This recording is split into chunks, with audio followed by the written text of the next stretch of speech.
Salut à tous les otaku et bienvenue sur cette nouvelle vidéo. Juste avant que je vous explique exactement ce qu'on va faire, je voulais juste vous remercier par rapport au fait qu'on a quand même énormément d'abonnés. On vient de passer les 13 000. C'est pas très représentatif de notre nombre de vues, mais ça commence à augmenter exponentiellement et ça me fait plaisir. En ce moment, quasiment toutes les vidéos sont à 1000 vues, à part les deux dernières, mais en tout cas, je vous fais confiance pour les mettre à 1000 vues. Bref, c'est pas le sujet du jour. Aujourd'hui, les amis, on va voir les concept art de 3 animés qui sont vraiment incontournable. Si vous ne savez pas ce que c'est que les concept art, c'est la phase de recherche d'un auteur pour une œuvre. En gros, l'auteur va faire plusieurs sketchs, croquis, dessins pour pondre le chara-design officiel du personnage de son œuvre. Je ne sais pas si vous avez compris, mais vous allez très vite comprendre avec ce que je vais vous montrer par la suite. Cette vidéo m'a été inspirée par un youtubeur anglophone qui s'appelle Guns Airline. Dans sa vidéo, il certifie que tout ce qu'il a été cherché est officiel, et je peux vous dire que j'ai fait des recherches un peu plus poussées que lui et que le premier truc qu'il vous montre, bah c'est fake déjà. C'était un fan art que Masashi Kishimoto avait lui-même fait de ses personnages habillés autrement et avec une morphologie différente. Bref, commençons avec Naruto.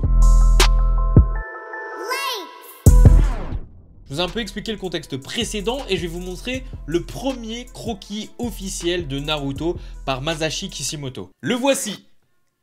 Alors il est pas impossible que vous l'ayez déjà vu car il est quand même assez populaire et surtout les lunettes qu'il porte sont dans le premier épisode de l'animation. Et pour la petite anecdote, parce que je sais que vous kiffez ça, je pense que vous avez pu remarquer que Naruto ne porte pas les Zori, qui sont les sandales traditionnelles japonaises. Il porte d'énormes bottes. C'est simple, parce que de base Naruto était un one shot, c'est-à-dire qu'il devait y avoir qu'une histoire et c'était absolument pas à propos des ninjas, c'était à propos de la magie et de la sorcellerie. Masashi dit justement que c'était pour lui très pénible de devoir dessiner les lunettes à chaque fois. C'est pour ça que ça l'a poussé à réfléchir à une histoire de ninja. Et de ce fait, on peut se dire que, notamment dans l'épisode 1 où on voit ses lunettes, c'est un petit clin d'œil au passé de Naruto. Et je trouve ça vraiment formidable. J'avais trop envie de faire cette vidéo parce que, genre, je kiffe toujours me demander l'origine de tous les trucs. Et là, l'origine de Naruto et l'origine des autres animés que je vais vous montrer, en termes de chara-design, je trouve ça vraiment fascinant de voir de où ils sont partis pour arriver à un résultat qu'on connaît de nos jours. Enchaînons maintenant, les amis, avec Dragon Ball. Dragon Ball, ça m'a vraiment étonné parce que le premier draft, comme on l'appelle, de Goku, donc le premier dessin, le premier croquis, le premier concept art de Goku, frère, c'était ça. Donc ça veut dire qu'on aurait pu avoir le Goku qu'on connaît comme ça, les gars. Non, je peux pas. Ça, c'était le premier croquis de Goku qu'il avait fait. Il a dû en faire un supplémentaire et un autre pour enfin trouver la forme qu'on lui connaît. Mais mec, t'imagines les Super Saiyans avec ça ?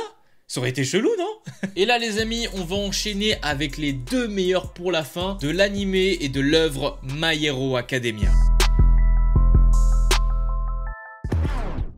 C'est d'ailleurs sûrement ça que j'ai mis sur la miniature, donc vous avez certainement cliqué pour ça. Et évidemment, on fait le meilleur pour la fin. Sachez, les amis, que Midoriya aurait dû ressembler à ça.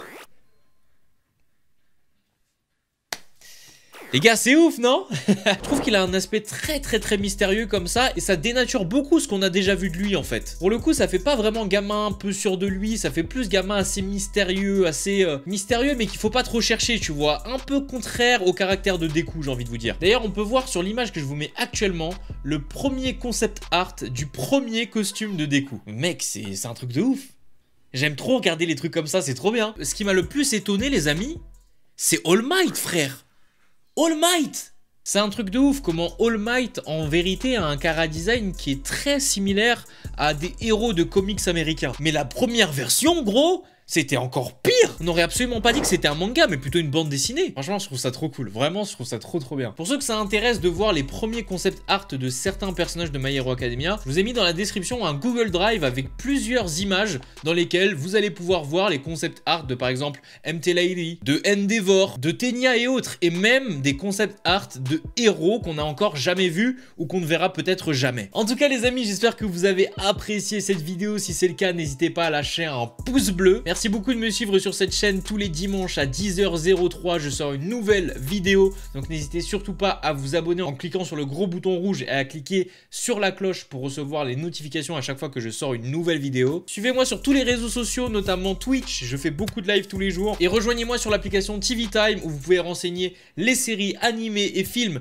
que vous regardez, que vous êtes en train de regarder, que vous avez arrêté de regarder. Et également suivre mon profil pour savoir ce que je regarde, me stalker en quelque sorte. C'était Mino. Si vous avez kiffé ce format et ce concept, dites-le moi, j'essaierai peut-être de pousser mes recherches pour trouver sur d'autres animés. C'était Minotaku, Gianna.